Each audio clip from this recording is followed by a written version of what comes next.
बंदगी करते रहें।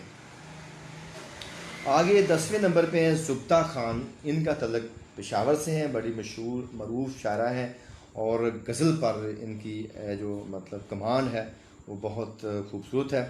तो फरमाती हैं कि सुनकर हमारा हाल दिल वो देंगे, सुनकर हमारा हाल दिल वो देंगे अपना फ़ैसला। सुनकर हमारा हाल दिल वो देंगे अपना फ़ैसला, मैं इसलिए खामोश बैठी हूँ यहाँ दिल थाम कर। तो ये शेर जो है बहुत खूबसूरत सिचुएशन, एक बड़ी प्यारी कैफियत की अक्कासी कर रहा है कि शायरा ने अपना हाल दिल अपने महबूब से कह दिया है। यानी शायरा ने अपना हाल दिल अपने महबूब से कह दिया है। अब शायरा जो है वो खामोश हैं, अपने महबूब के फ़ैसले का इंतज़ार कर रही हैं कि वो क्या कहते हैं। वो इन्होंने जो भी मोहब्बत और इश्क में सूरत हाल होती है उसको अपने महबूब से कह डाला है। अब महबूब के यानी कि जवाब का इंतज़ार है कि वो क्या फ़ैसला करता है, वो हाँ करता है या ना करता है। और इसी सूरत हाल का उनको इंतज़ार है, इसी जवाब का उनको इंतज़ार है। और दिल थाम के बैठी हुई हैं और दिल इसलिए थामा है कि पता नहीं उसमें क्या जवाब देना है।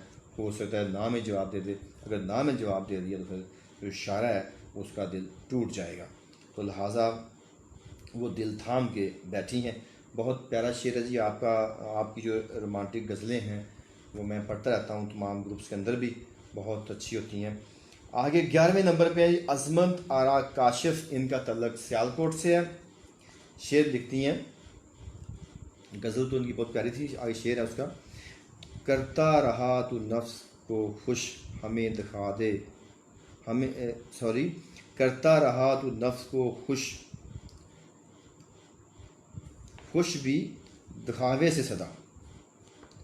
करता रहा तू नफ्स को खुश बस दिखावे से सदा, अब तो खुदा के वास्ते कुछ नेकियां बेनाम कर।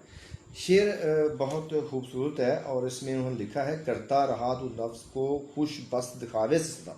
यानी नफ्स को खुश किया है दिखावे का, जो भी काम किया, जो भी उन्होंने मतलब कि हमें वो इंसानियत को दस दे रही है कि लोग दिखावे का काम करते हैं। तो अब वो कह रही है कि अब तो खुदा के वास्ते कुछ नेकियां बेनाम कर। यानी आज का जो ज़माना है ये रियाकारी का ज़माना है, दिखावे का ज़माना है। नेकी कर दरिया में डाल, वो दौर ख़त्म हो गया। अब नेकी